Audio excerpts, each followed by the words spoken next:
Bonjour, bonsoir à vous tous. Je suis votre frère Kalonji Wa Mulumba. Et Père Kalonji Wa Mulumba, nous parlons du changement des mentalités et de l'éveil de la conscience patriotique. Chez nous, nous enseignons, nous éduquons, nous informons la population congolaise et nous disons la vérité. Voilà ce que nous faisons chez Kalonji TV. Merci à vous tous, où que vous soyez. Vous pouvez aimer et partager notre vidéo à beaucoup d'autres personnes. C'est ce que je peux vous demander pour l'instant. Et nous avons un numéro WhatsApp, le plus 1 720 288 0017. Donc, un message de moins de 2 minutes, un audio, et nous assister. Pour ceux-là qui peuvent nous assister, le Cash App, le Orange Money, le Zelle, PayPal, voilà, tout est là et c'est écrit en détail. Vous pouvez aussi voir si vous voulez. Voilà. S'il vous plaît, pouvez-vous aimer la vidéo, s'il vous plaît? Pouvez-vous aimer la vidéo? J'ai besoin que vous puissiez aimer la vidéo.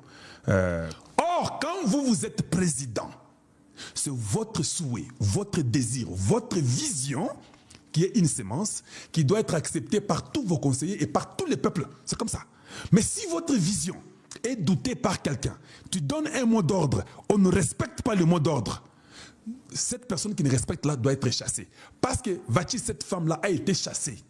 Et le roi a été obligé d'épouser une autre femme.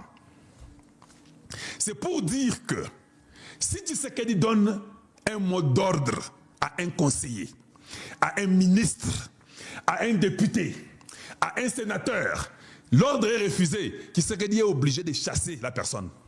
Je ne sais pas si vous comprenez. Tshisekedi est obligé de chasser la personne. Je suis dans l'émission. Ça doit être ainsi.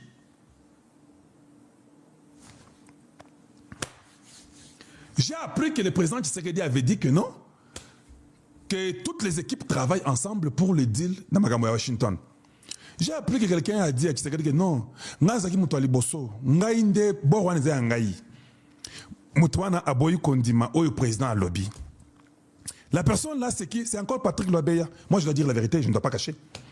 Et ce qui est grave, Patrick Lwabeya a quitté Washington, je crois, hier.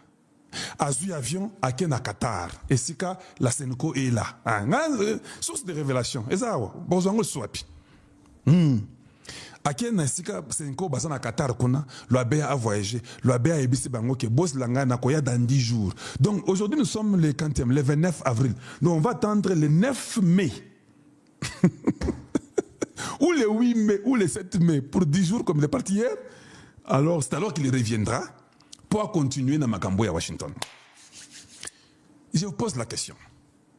On m'a dit que Guy Robert a fait un dîner hier avec les Américains.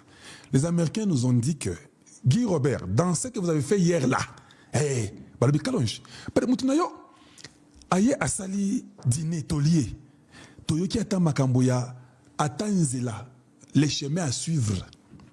Juste un plan exaté, après c'est bien planté, pour éviter quelle est l'équipe technique qui va travailler sur cette histoire ici. Il n'a rien dit, nous avons seulement mangé, il était content de nous voir, nous avons aussi souri avec lui, mais aucun communiqué même pour dire, voici l'équipe congolaise travaille sur ça, l'équipe technique, voici les schémas à suivre. Zéro.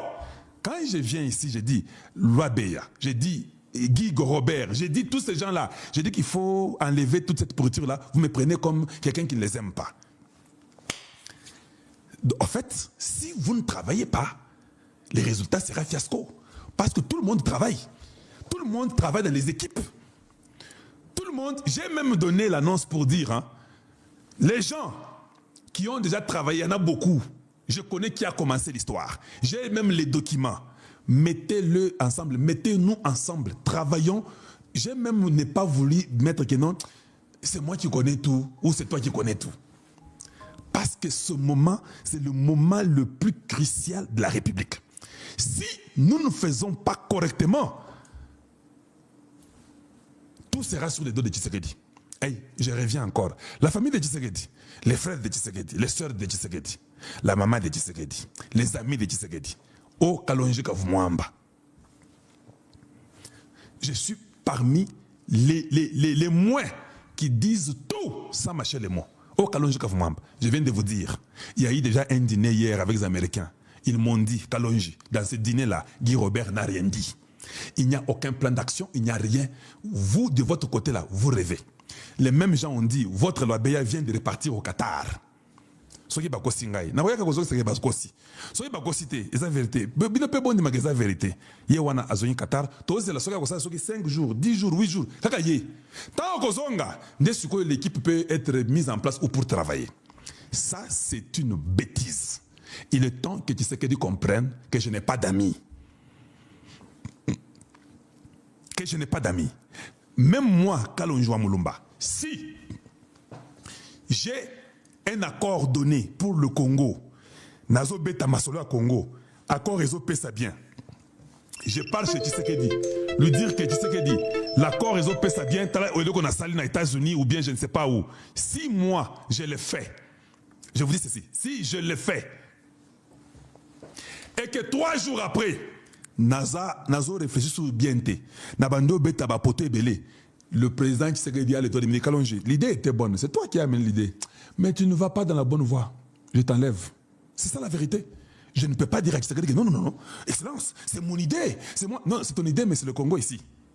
Si tu n'es pas bon et que peut-être tu as volé l'idée de quelqu'un, il faut reconnaître et nous devons move on le plus vite possible. Je ne sais pas si vous me saisissez, c'est un peu long, mais je ne peux pas mettre tout. Je vais seulement aller rapidement sur l'accord que Tshisekedi est en train de parler. Et peut-être là, c'est ce qu'on va faire. Allez, voilà, je peux peut-être mettre ici pour tout le monde. Suivons un peu, suivons. Je suis parti directement seulement sur RTNC. J'ai pris ça pour vous parce que c'est comme ça que j'aime faire pour ne pas aller chez les autres personnes. Je pars seulement à la source. Suivons un peu rapidement ce que Tshisekedi va dire ici. Oui, donc pour répondre à vos questions, M. Jacques Kini, je dirais d'abord pour commencer que je suis panafricaniste dans l'âme. Et donc moi, quand 2 nations africaines se rapprochent, c'est pour moi toujours du pain béni. Je suis un fervent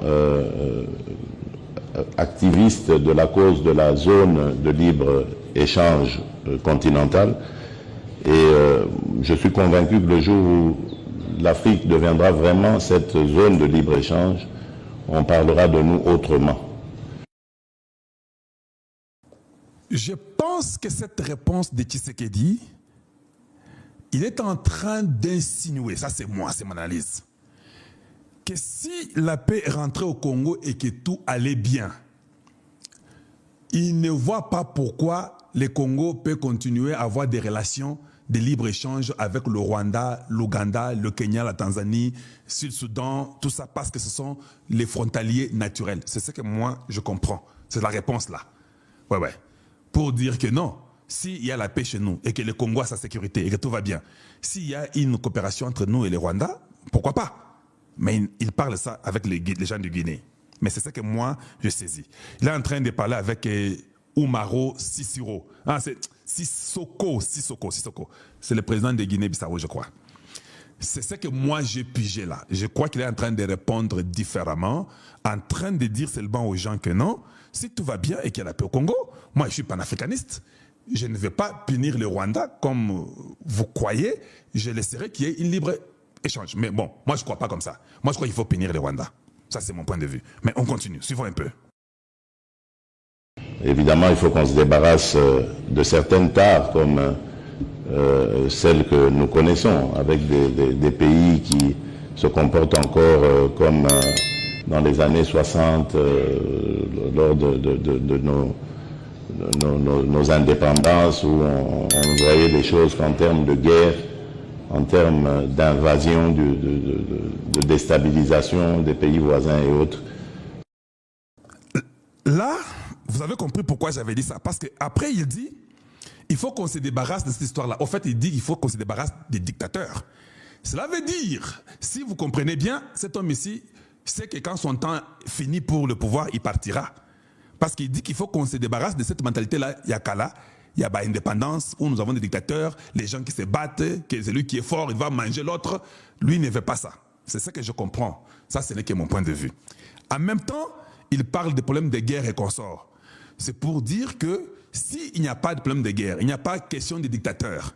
Donc sa vision est pour un Congo qui aura le panafricanisme, qui va peut-être faire les relations transactionnelles avec des régions, ça. C'est au cas où on n'a pas des présidents dictateurs qui sont dans la guerre, où tous les pays respectent chaque personne, où il y a la démocratie pour le progrès de l'Afrique. Là, je comprends ce qu'il veut dire. Là, je suis d'accord avec lui. Mais quand même, vous voyez qu'il est clair qu'Azolo Bakepo na Rwanda, il n'est pas d'accord. Au fait, il est en train de parler contre le Rwanda. Betumba, la guerre, esprit, il y a dictateur, depuis 60, des histoires où tu restes au pouvoir 50, 100 ans, toi seul, tu crois que tu es là, tu es dans la guerre. C'est ce que lui ne veut pas. Parce qu'il connaît que Mobutu a fait la même chose avec l'Angola, et par après, Mobutu est parti. Il connaît que Kagame a fait ça avec le Congo. Par après, Kagame va partir. Il connaît que Museveni a fait la même chose avec le Congo. Et après, Museveni va partir. Donc lui est en train de prôner pour la paix. Donc c'est un président qui aime la paix, qui aura peut-être aussi un prix Nobel de la paix comme Donald Trump. Parce que quand on va proclamer les prix Nobel de la paix cette fois-ci, je suis sûr que c'est Donald Trump et Félix Tshisekedi qui vont l'emporter.